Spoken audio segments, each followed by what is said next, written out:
Welcome to the show, everybody. This is the Farsi Show presented by MyBookie, mybookie.ag, that is. It's wonderful to have you along for the ride.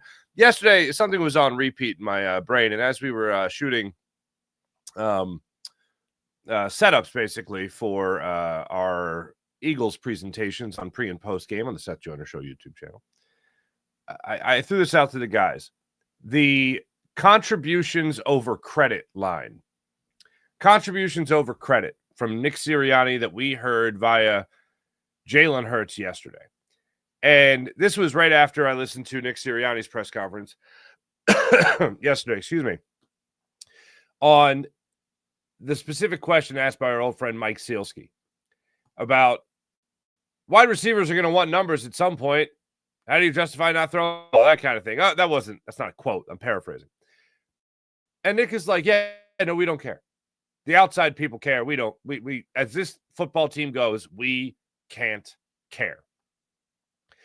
And one of the things I absolutely love about this football team, especially last year, is that the only time feathers were ruffled was after a awful, poorest performance against the Carolina Panthers.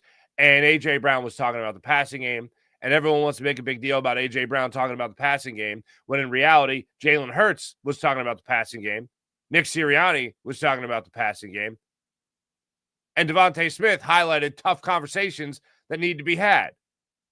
And they had those tough conversations. And they righted the ship. We always talk about injuries when you have a team like this. Not that we've had many teams like this that we can look at and go, oh, this team's going to win championships. We haven't had many teams like this. We've had some false hope that True started because of a championship. Maybe the 80 Phillies, you thought they'd win more. Maybe the 08 Phillies, you thought they'd win more.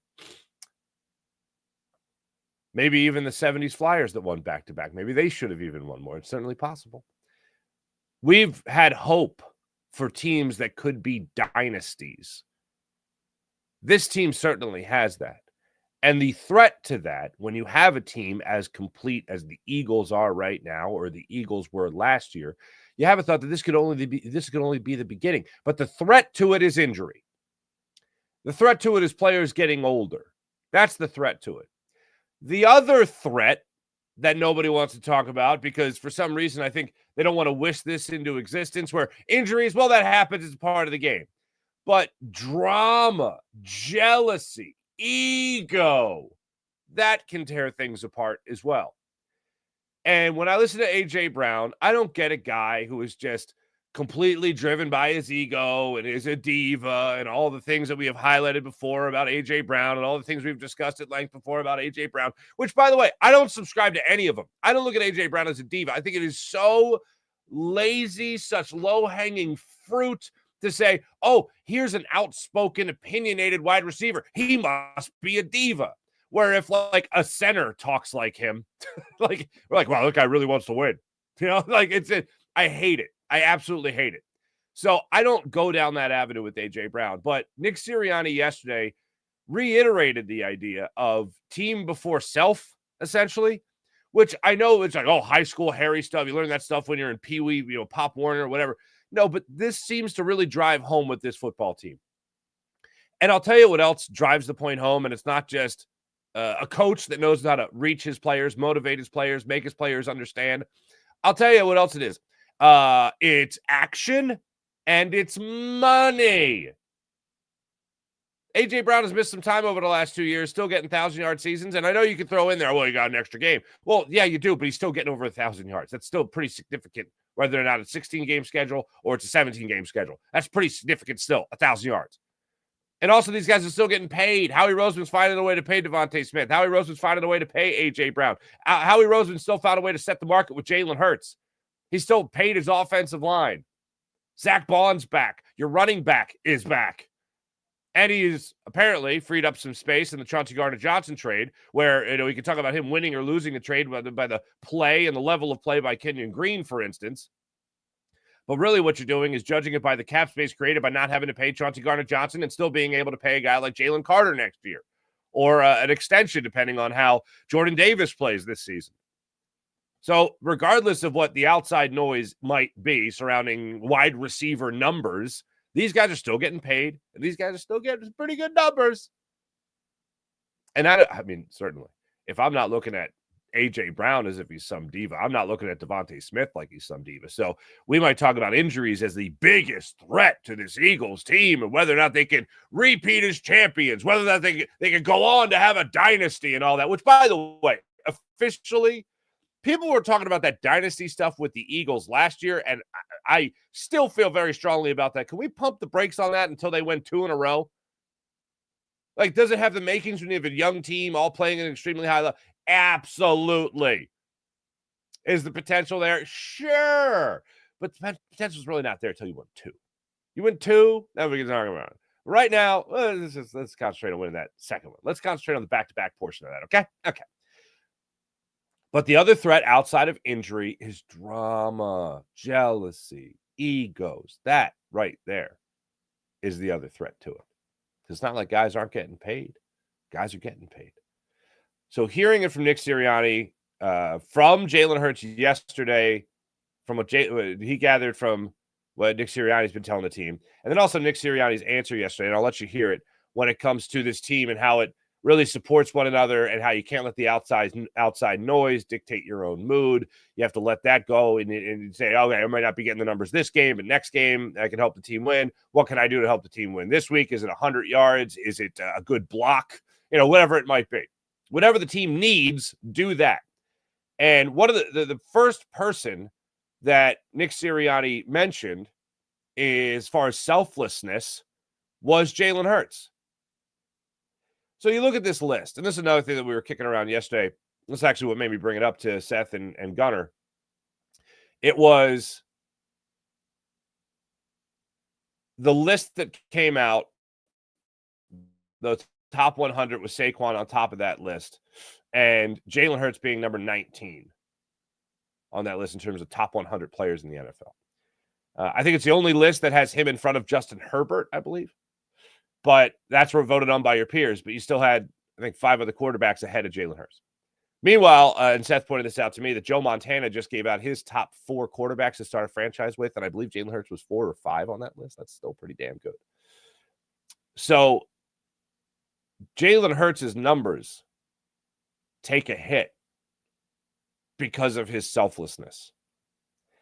And I've told you guys throughout this entire process, what I have noticed about the offseason lists and rankings, and really to get away from the list and ranking, just talking about the quote-unquote expert's opinion, they might really like the way Joe Burrow throws a football.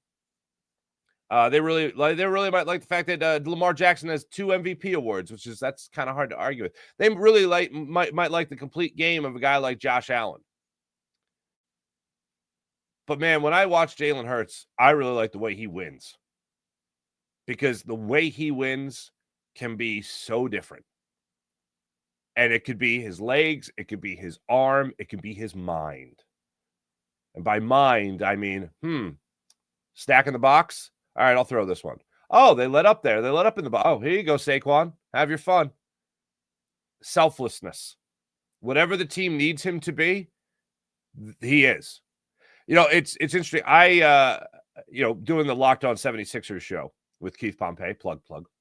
I'm thinking a lot more about the 76ers this time of year than I normally do, which is to say, usually I don't think of them at all at this time of year, especially leading up to week 1 of the NFL season, especially Eagles-Cowboys to start the season, especially on banner night. Yeah, we'll get to that. But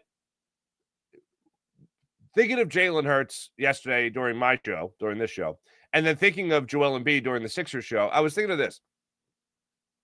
You know how Joel Embiid would say to like Tyrese Maxey, who should I be tonight? Should I be Dirk tonight? Now, I know this gets eye rolls from a lot of people, okay? But stay with me. Joel Embiid will say, should I be Dirk tonight? Should I be Steph Curry tonight? Should I be, these different players that he wants to model his game after on any given night, whether it's what the team needs or whether it's just what he feels like doing. In a way, I feel like Jalen Hurts can be like that. He can be that skill set chameleon. What do you need me to be? And that was in doubt for a lot of people. And then Jalen Hurts went out in the Super Bowl and balled out. And he balled out in his previous Super Bowl as well. This time he won. Looking back on it, and looking back on all of last season, and Jalen Hurts doing whatever the team needed to win, whether it was continuing to be selfless and giving the ball to Saquon Barkley and not trying to shoehorn himself into the offense to be the star. Like, I got to win this. Jalen Hurts doesn't look at it like that. Jalen Hurts looks at it as, how do we win this? Not how do I win this? How do we win this? What's the best way? A lot of other people look at it like they're playing chess and they just want to win with one piece. From what I understand about chess, that can be rather difficult. But if you use the whole board, use all your pieces, it's going to be better for you. Do you tell I don't play chess? But when you look at Jalen Hurts and the selflessness, I think that's one of his best attributes, if not his best attribute. And I feel like going into this season, you look back on that Super Bowl, and a lot of people ask the question, can Jalen Hurts win it for you? If they shut down Saquon Barkley, can they win it for you? Can he win it for you? Well, he certainly put that talent on display by being able to sling it and win that Super Bowl. What's the question Jalen Hurts needs to answer this year? Because if the answer is, can he do it again? I think he absolutely can do it again. And by his own words, when he was asked about the confidence that builds from winning a Super Bowl, does it make you a better quarterback? Does it make you more confident? He said, yeah. I mean, that's one thing you really can't deny, that when you do something one time of a great success, it kind of helps your confidence that you could do it again. No better argument for whether or not you can than you have done it already. So I just can't wait to see what this offense has in store. By the way, it mentioned A.J. Brown earlier. He was asked for one word to describe this offense with Kevin Patullo as a play caller. And he said, I don't have one word, but I guess you're just going to have to see. And then he smiled a big old smile. I can't wait either. Tomorrow night.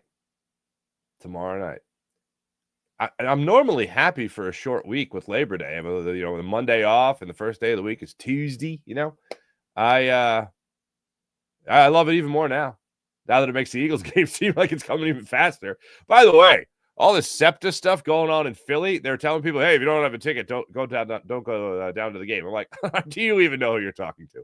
Do you even know who you're talking to? Have you met a Philadelphian? Oh, man, it's great. It's great. So anyway, coming up, we're going to let you hear about Nick Sirianni himself, about what he has to say about A.J. Brown as well, about the numbers and all that. Phillies get their series underway today get the series resumed today against the Milwaukee Brewers after taking game one in 10-8 fashion on Monday.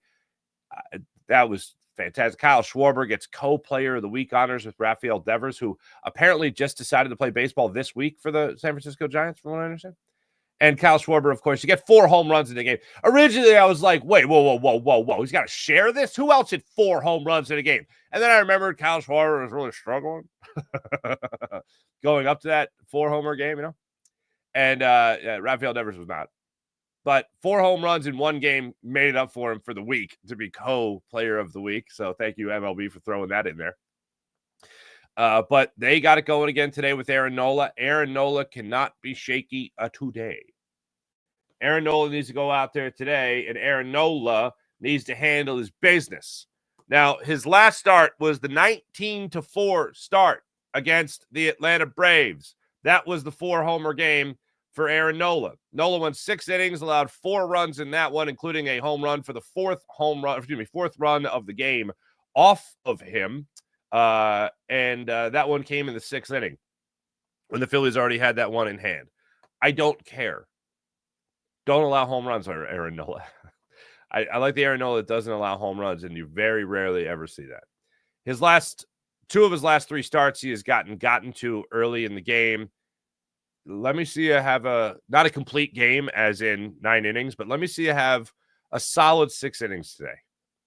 This is all about building for Aaron Nola. Let me see a little of that, please. Get a little of that, and I'll be feeling a little bit better about Aaron Nola helping out this rotation where you might see a guy like Taijuan Walker hitting a little bit of a mountain in front of him. Let me see a little bit of time.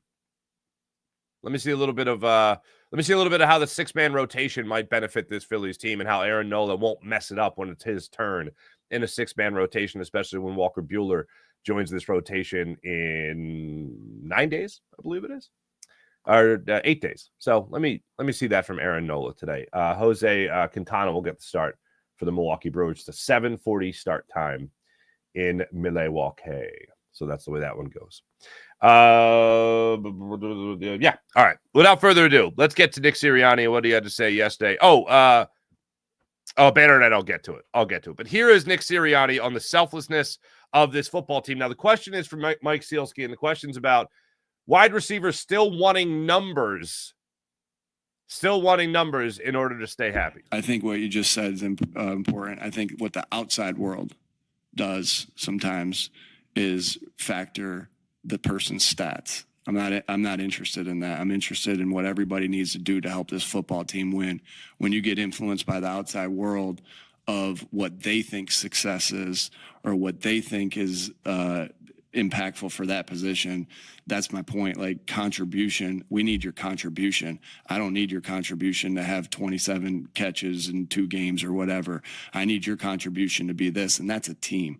And so I think that's really important too, that we don't get caught up on, our job as a football team and as players and as coaches is to win every game. And I've talked about this, with Jalen. With Jalen, I love how selfless he is, right? He's been so efficient as a quarterback, taking care of the football, efficient of going where the right place with the football. And then there's judgment on the outside of, well, he didn't throw for this many yards or didn't throw for this many touchdowns. I don't care. Yeah, I don't care. It's such an important thing to highlight because, going back to the point, it's what can tear a team apart. Everyone wants to talk about injuries, but egos can tear it apart as well. Not getting yours can tear it apart as well. A.J. Brown did speak at the beginning of training camp with the NFL Network about, what's left for him to do, and certainly doing it again. What's really interesting, is something that motivates him, but what's really interesting is that he was one of the first guys you heard from that was like, wow, that was it. You win the Super Bowl. That's it. That's all there is. This is what we've been chasing this whole time. Our whole careers, we've been chasing to win this Super Bowl, and it's over already. It's done. There's nothing else. Well, that was a quick ride. That was a quick thrill. And then he even said what he really loves is the journey to get to that mountaintop. And sure, when you get up there, you look around and you go, wow, this is pretty awesome. But then you got to get back down. And then sooner or later, you want to get back up. You want to get back to that top of that mountain. And then when training camp started, he got to be in the midst of the part that he really enjoyed, which is the beginning of the journey. Along that same interview, he also talked about the motivation to do it. He also talked about how, he wants to continue to solidify his legacy.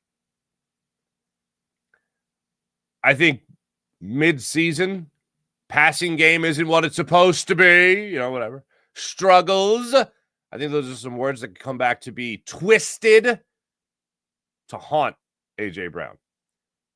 I just don't see it happening.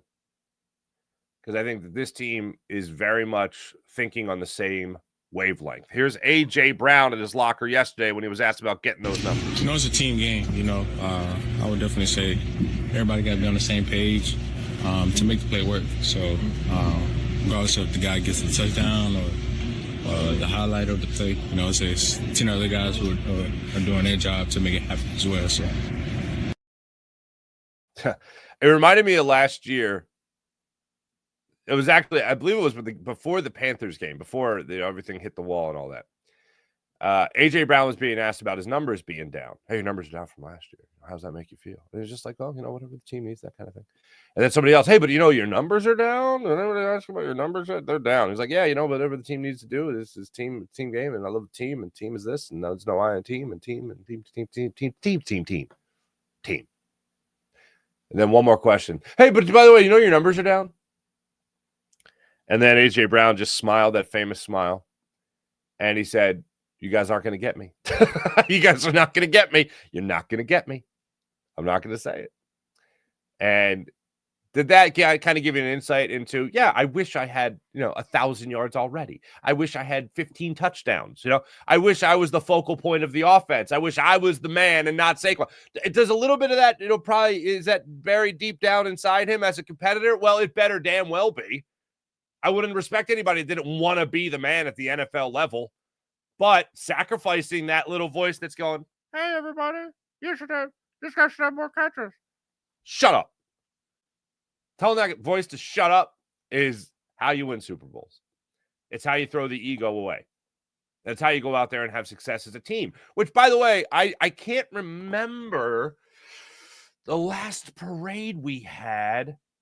For a guy having, like 1,600 yards. I can't remember the last parade we had for a quarterback throwing for, 4,000. I can't remember the last parade we had for two wide receivers that had over 1,000 yards in the same year. I can't remember we've had a parade for stats or an MVP trophy. I can't remember. Has it ever happened? I don't think it's ever happened. So, yeah, I'm going to steal another line from Jalen Hurts here. Let's keep the main thing the main thing. And as they said yesterday,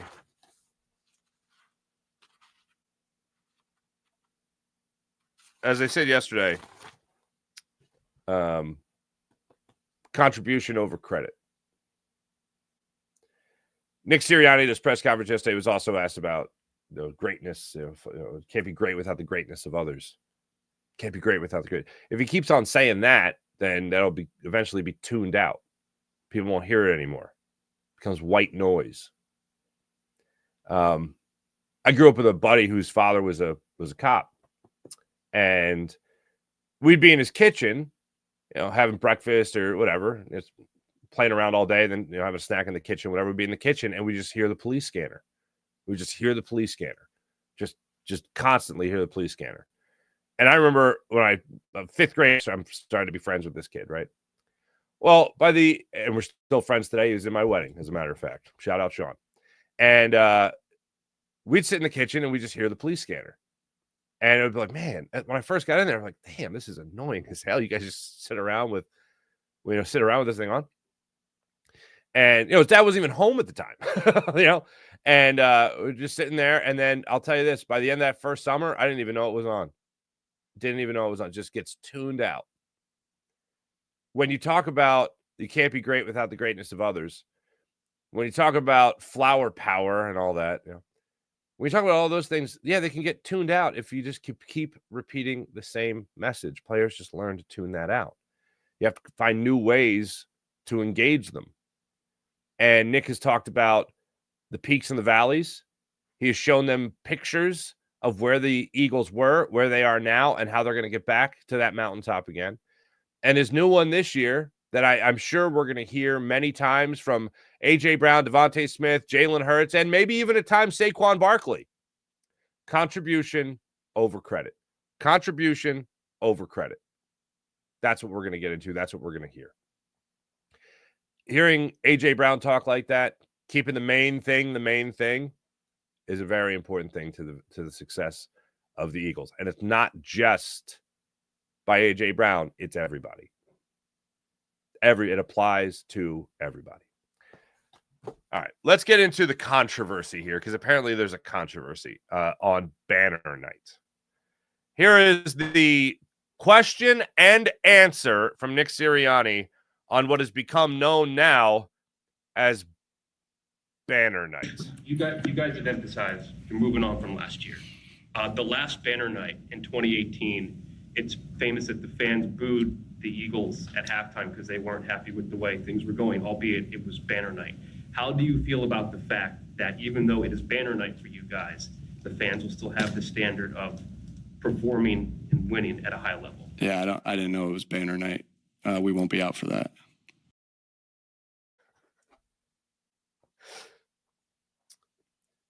All right. It's not banner night, just for the record. I think Dave Uram, KOW News Radio, the question he's asking is just about the banner. And I think it kind of took on a life of its own within the question, but I don't think anyone is being like, hey, well, it's banner night. No, I don't think that's happening. This is an absolute non-story to me. I'm only talking about it because I know everyone else is talking about it. The Eagles weren't on the football field it feels so good to see the last time they won the Super Bowl. Doug Peterson and the Eagles weren't on the field for that. And good for them. I don't want them part of that. They'll know it's there. They'll be able to look up and see a banner. That's for the fans. The players, I don't want them even. Wait, I want the players to be like, whoa. Oh, that's right, we won last year. Oh my God. I don't want them even thinking about it. I don't want that at all. I want them concentrating on the next banner night that they won't be on the field for. That's what I want them concentrating on. Doug Peterson and the Eagles weren't on the field in 2018 when they unfurled the banner on Thursday night, and then they laid an egg in the first half against the Falcons, and then they came out running not Philly special, but Philly, which is the other throw to quarterback Nick Foles. And they executed that play to perfection, and then got things going again after they were booed off the field at halftime. Two of my favorite things about the city of Philadelphia, and I tell this to everybody, Phillies won the World Series in 2008. 2009, there was talk about, hey, do we push the boo aside for a second? Do we not boo the Phillies because they just won the World Series? They just broke the 27 years without a championship and all that. Do we not boo? People are like, yeah, we shouldn't boo. And then other people are like, well, of course we're going to boo. I believe it took 4 outs. I think it was 4 outs for the city of Philadelphia to boo. I think Brett Myers was the starting pitcher on opening night, and there was a 2-run home run hit. I can't remember who it was, and everyone started booing. And I was like, I love this city so much. I love this city. Eagles were the first Super Bowl in team history. They were booed off the field at halftime. And Malcolm Jenkins, I'll never forget. 2 things I'll never forget. One, before the game, Brian Dawkins had to wear a credential. I'll never forget that. Brian Dawkins, before the game, when the Eagles kicked off after winning their first Super Bowl, Brian Dawkins was on the field, I think with a bunch of fans, and Jeffrey Lurie brought the Lombardi trophy out, and the place went nuts. But Brian Dawkins is hyping up the crowd, and Brian Dawkins is wearing a credential. And I just remember thinking, if anyone at Lincoln Financial Field, other than Nick Foles, should not have to wear a credential ever, and maybe other than Jeffrey Lurie, it's Brian Dawkins. Like, if you have to tell someone working at Lincoln Financial Field, hey, I'm Brian Dawkins, that person probably shouldn't be at Lincoln Financial Field working. But anyway, that was just my idiot brain focusing on the stupid thing. But the other thing was that there was no Doug Peterson and the Eagles on the sideline. Then it was also after the game. Malcolm Jenkins was asked the question about being booed off the field at halftime. He was like, yeah, I would have booed us too. Like, we were terrible. We needed that kick in the ass, that kind of thing. And I'm like, Malcolm Jenkins continues to get it, I loved it. So when it comes to, oh God, I can't believe we're calling it banner night. Yeah, I don't want the Eagles being a part of that. I don't want them on the football field. I want them in the locker room. You want to see the banner? You'll be out there. It'll be unfurled for you. You don't even have to wait. That's for the city. That's for the city to look up there and go, man, what a year that was. Saquon was incredible behind that offensive line. Jalen Hurts just dealt in the Super Bowl as the MVP. Oh, man, that Josh Sweat, remember that? He had 2.5 sacks. That was incredible. That was wild. 10-game winning streak that year. That's for us. The Eagles are going to be stepping foot on the football field for the first time as a new roster, essentially. Yeah, a lot of guys coming back. Offense running it back in full. The exception of, Mekhi Becton. Also Landon Dickerson practiced yesterday, so that's good. Defense, a lot of new pieces. Certainly a lot of new pieces. But this team hasn't done anything. This team hasn't done anything yet. Their only responsibility is to make sure that we get another banner night. We get another banner hanging from the rafters that says Super Bowl champions again. A third one would be nice. Because I went back and I remember I was like, I don't think Doug Peterson had them on the field last time. And I went back and I looked at the footage, and yeah, sidelines were empty other than media. There were people celebrating on the field. I think there were a select group of fans. I don't know. And Brian Dawkins, Jeffrey Lurie brought the trophy out. The place went absolutely BANANAS bananas. And they dropped the banner. Everyone lost their minds. They got off the field. Eagles came on, played like straight ass for 2 quarters, and then came out and actually won a football game against the Falcons. So the question is whether or not, I think the original question there from Dave Uram was just about, how do you make sure that the Eagles don't go out there and lay an egg like the last time that the fans saw this? And he's like, yeah, we were not going to be out there. But the question wasn't answered. The question was not answered. And that is, regardless of how, where you'll be when that banner gets unfurled, the question is, how do you prevent from playing like straight ass, like this city saw their team do those years ago in 2018? And look, I don't think Nick Sirianni had any way to answer that question that he would have, liked. I don't know. But listening to Jalen Hurts and everyone on this team talk over the last 4 months, 5 months, I've never heard a team. I've heard plenty of teams talk about, last year is last year, this year is this year. I've heard that a billion times. Every team that ever won, somebody, at least 10 people say that. But I've never heard a team talk about winning a Super Bowl as if it was an inconvenience. And the example I go to all the time is Jalen Hurts standing there at his locker on clean-out day after they won the Super Bowl, before the parade, and he's like, hey, what are you going to do in the offseason? And he's like, well, these other quarterbacks are out there, and they're working already, and I'm behind. And he was like, that Super Bowl is really inconvenient for my offseason regimen. And he didn't say that, but that's what he was implying. God, it was, oh, man. I'd have my reps up in on the bench press if I wasn't, busy winning a Super Bowl. I'd already have taken my vacation if it wasn't, for the fact that I was busy winning the Super Bowl. I would have thrown through a tire 100 times by now, if I wasn't busy winning the Super Bowl. Drat. Jordan Mailata won't even say they're defending Super Bowl champions. I've never heard that before. Guys, don't even say that we're defending Super Bowl champions, because we're not defending anything. Like, I love that. And just the idea of not being, like, if they would have said all that and then been out there on the sidelines watching that banner drop, and then I see like the looks on their faces of pride, and be like, I thought we were ignoring that, guys. I would be like, what a bunch of hypocrites. So yeah, it's no surprise. No surprise that the Eagles won't be out there because they weren't out there last time. And no surprise that this particular Eagles team won't be out there either. So that's where I stand on the great controversy of banner night.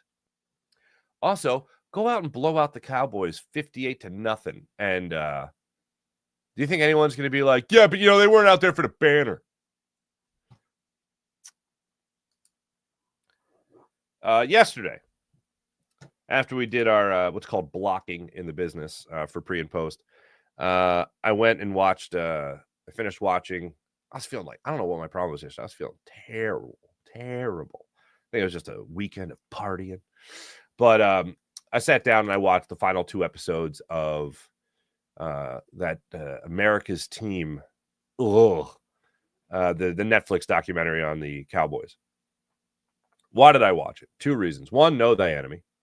And 2, I was a kid for a lot of that. Like, Jerry Jones bought the Cowboys. I was like 6, 7, something like that. So I don't have any recollection of, him striking oil and buying the Cowboys. I don't have any, I knew about the Herschel Walker trade, obviously, that they just redid everything with her. That story 1,000 times. But I similarly to the way I watched The Last Dance, there was things that happened before I was really at all aware of anything outside Philadelphia. So watching this was an education for me. And also, you forget little things like Michael Irvin almost killing a guy. Oh, that's interesting. But I watched it, and I'll say this. Yes, there are parts as an Eagles person, a Philadelphia person, you're going to watch it and go, "Huh, huh, huh," and just want to throw up. There are some prominent Philadelphia moments. Stopping Emmitt Smith and Barry Switzer, for instance, that's one of them. That's a prominent NFL moment. They do. I'll spoil this for you. They do show Michael Irvin's career ending at the Vet, and they talk nothing of Eagles booing or cheering Michael Irvin being hurt. They do nothing of that, which is nice. But I will say this. As a documentary for a sports fan, it's fantastic. It is so unbelievably well done. And originally, one of the bias I had was, oh, this is just going to be a mouthpiece for Jerry Jones, and I'm not that bad. This is not my fault. This is Jimmy Johnson's fault. I'm great. He's the worst, stuff like that. And it really doesn't paint Jerry in a great light. Doesn't really paint him in a great light at all. And it doesn't paint the Cowboys in a great light. It does talk a lot about the White House. It talks about Michael Irvin's problems. It talks about a lot about that team's problems. Charles Haley coming over from the 49ers, the problems he had, both with the Cowboys, but more specifically with the 49ers. It really does take you through if you're, around 40 years of age like I am, and you're just watching it and you go, oh, wow, that. Because you're talking about stuff that came out when you were, 12 years old, 13 years old, 14 years old. You don't really understand what's happening. Like you know it, but you don't really understand everything that surrounds it. So it really does pull the curtain back. It really is fascinating. And I will say this, whoever, the editors, the producers, the directors of that, so well done. So well done. And I know one of the criticisms of The Last Dance was they didn't go hard enough on Michael Jordan because, Michael is the guy that's saying release the footage and all that stuff. But this goes after Jerry Jones. There's I was surprised as someone watching it with, okay, I'm just going to pretty much ignore everything Jerry Jones has to say because it's just going to be BS and I'm not so bad, blah, blah, blah. But there were some parts there that I went, oh, damn. If I was really making this my mouthpiece, if I was really making this my PR stunt, my PR campaign, this wouldn't be in there. That wouldn't be in there. But I will say it was really well done. And if you want to know thy enemy a little bit more, I recommend watching it. If you're just a casual sports fan who loves a documentary, it's fantastic. I'll put it that way. If there's a way, I don't know if I can do this over AI or whatever, to just eliminate every time a Dallas Star is on the camera, then that'd be fine. That'd be fine. But yeah, I recommend it. I do recommend it. It's like 8 episodes, an hour long each. Yeah, I do recommend it. All right. Before I get into the chat check, hey, let me tell you about the Game Time app. Want to go to the game? Want to go to the concert? Want to go to the comedy show? Game Time app has you covered. So download the app, create an account, use promo code FARZY, get $20 off your first purchase on the Game Time app. Don't forget about Game Time Picks either. You know what that does? That filters out all the fluff so you get right down to it. The best seats at the best prices on the Game Time app. How about PHL Sports Nation, Philadelphia Sports Nation, enhancing your Philadelphia sports fan experience across all social media and blogs? That's PHLSportsNation.com. Let's get into the chat check and see how you wonderful people are doing on this fine Wednesday morning already. Rye, what's going on? Good morning. F Dallas this week. F Dallas week in full swing. Oh, wait, Jerry Jones did it better than anyone could have. Money over wins. Long live Jerry Jones. Oh, yeah. Of course, they talk about, what happens after Jerry Jones. And it just got me thinking, I really hope there isn't an after Jerry Jones.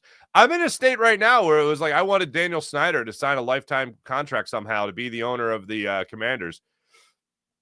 And obviously that's not happening. And I don't like, because Josh Harris seems to be a much better football owner than he does.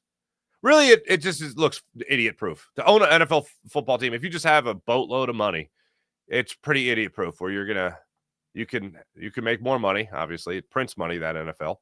But Yeah, Josh Harris seems to be a much better owner of the NFL than he does in the NBA. That's for damn sure. But yeah, long live Jerry Jones. Long live Jerry Jones. April. Good morning, April. Sean Gillespie, hello. Rye. History lessons. It was all Jimmy Johnson's not spawn of Satan. It was always Tom Brady and not Belichick.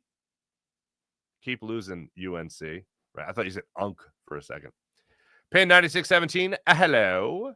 Good morning. Kevin, good morning. Good morning. Top of the morning, Ivan. Ivan, hello. Hutch 1. This team really cares too much about the outside, about what the outside thinks too much. Not going out, watching the banner raise, drop, whatever. With the fans is ridiculous. They care too much about the narrative. No, they are the narrative. Like, the narrative is even for us. Like, this isn't even a media-driven narrative. And I'm not saying you're saying that, but this is what they've done in the past. Feels good that there is a past. And I would expect nothing else. I would expect, if you were to ask me, do you think the Eagles are going to be out there when the banner drops? I'd be like, no. And nor should they be. Like, I don't agree, Hutch. I hear what you're saying, but I don't agree. They don't even want the Lombardi Trophy in their rearview mirror.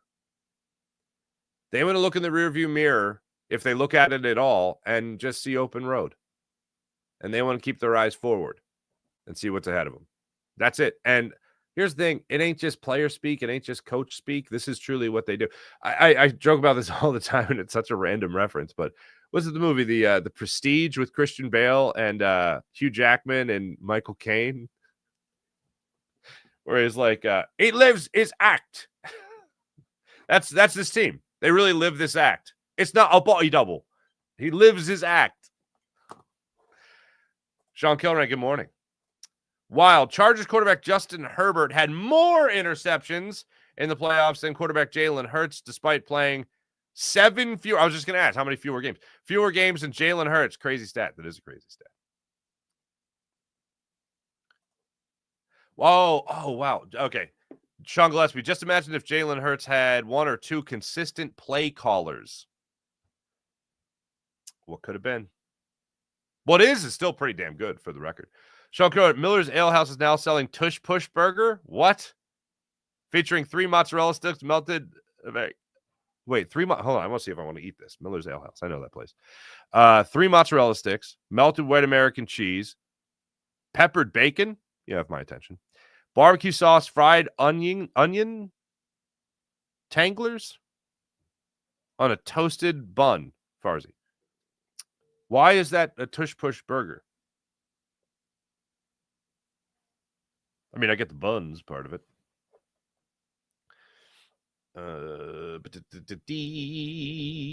Sean Gillespie, burger. Wait, what did I miss here? Phillies are top 10 in every major offensive category this season. That's good.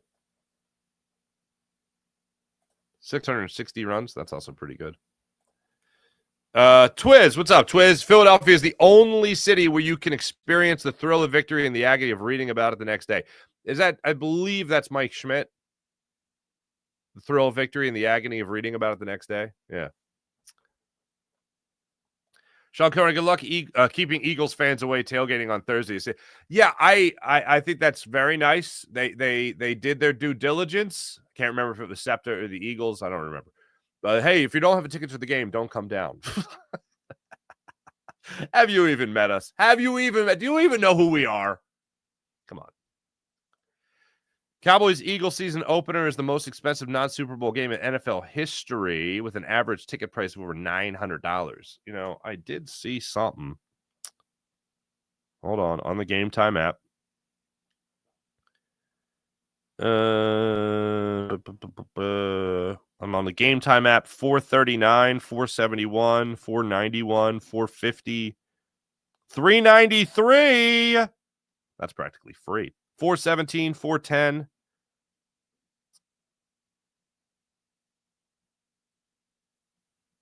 $431, $419, $423. Being at the game, priceless. All right. But yeah, that sounds like an average ticket price of $900 because I didn't talk about the ones that are $2,000. $2,000. Holy pots and pans.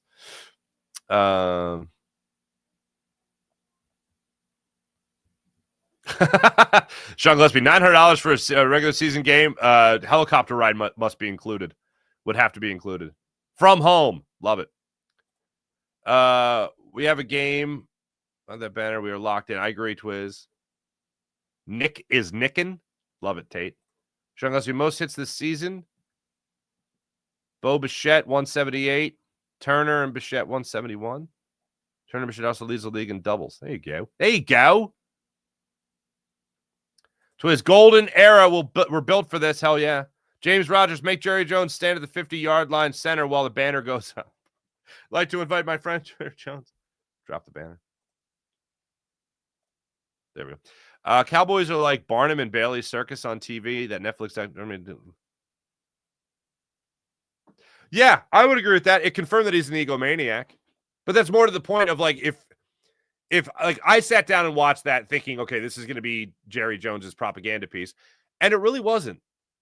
Like there was a couple of things in there that I went, oh damn. And also some things about Barry Switzer that I didn't know. Holy Lord. Sean Gillespie, throw up every time a Cowboys fan talks positively about their team. Yeah, take a shot every time they do that too. Thomas, what's up, cousin? Yo, Farzetta, would you trade A.J. Brown next year? No, I wouldn't trade A.J. Brown next year. As of right now, I wouldn't do it next year. I want to keep this together as long as humanly possible. I don't want to trade anybody right now. Now, we'll see how the cap shakes out. But yeah, I'm not trading anybody.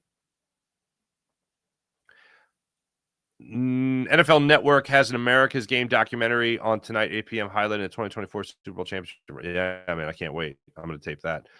Pin 9617. Yeah, damn right I'm going to tape that.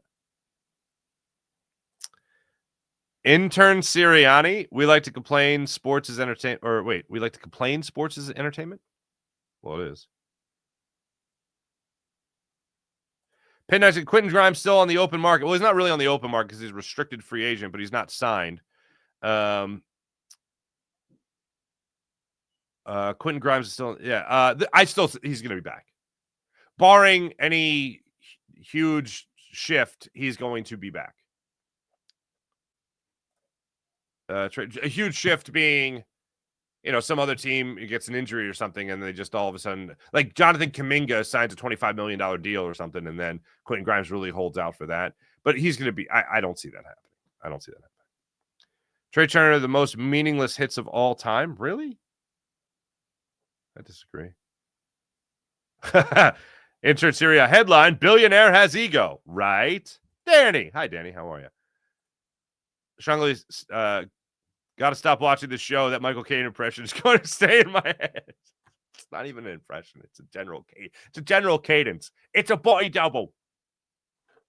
He lives his act.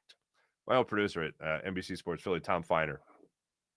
Every once in a while, lull in conversation, lull of ideas or whatever, just one of us would throw out. It's a body double. He lives his act. Scarlett Johansson's randomly in that movie. Anyway, thanks everybody in the chat. You guys are great as per usual. Let's get to the morning rush brought to you by Sky Motorcars, SkyMotorcars.com. Phillies-Brewers today. I will be back with you guys on Locked On Phillies postcast later today. So make sure you guys like and subscribe to the Locked On Phillies YouTube channel. Phillies and Brew Crew get things underway at 7:40 tonight. Aaron Nola goes against Jose Quintana. Milwaukee Brewers 85-54 on the season. Phillies 80-58 on the year. Phillies have a half game to make up on the New York Mets, who are now 5.5 games behind the Phillies after they just put a beating on the Detroit Tigers yesterday. 12-5. That was not good. That Nolan McLean guy, he's still really good at baseball. He only allowed 2 runs. Well, he allowed 2 runs. That means he got blown up, but still pretty damn good. They also play at 1:10 today, so the Phillies will know if they're 5 games up on the Tigers or have an opportunity to go to 6.5 games, or should be up on the Mets. They'll have an opportunity if the Tigers beat the Mets to go up 6.5 games in the division. So there you go. Thanks for watching. Thanks for listening. You guys are great as per usual. We'll be back with you guys today for Locked On 76ers. Be back with you guys again later today for Locked On Eagles. And then be back with you guys later tonight on Locked On Phillies. See you guys then. Have a great rest of your day. My name is Mark Farzetta. Like and subscribe. Catch you later.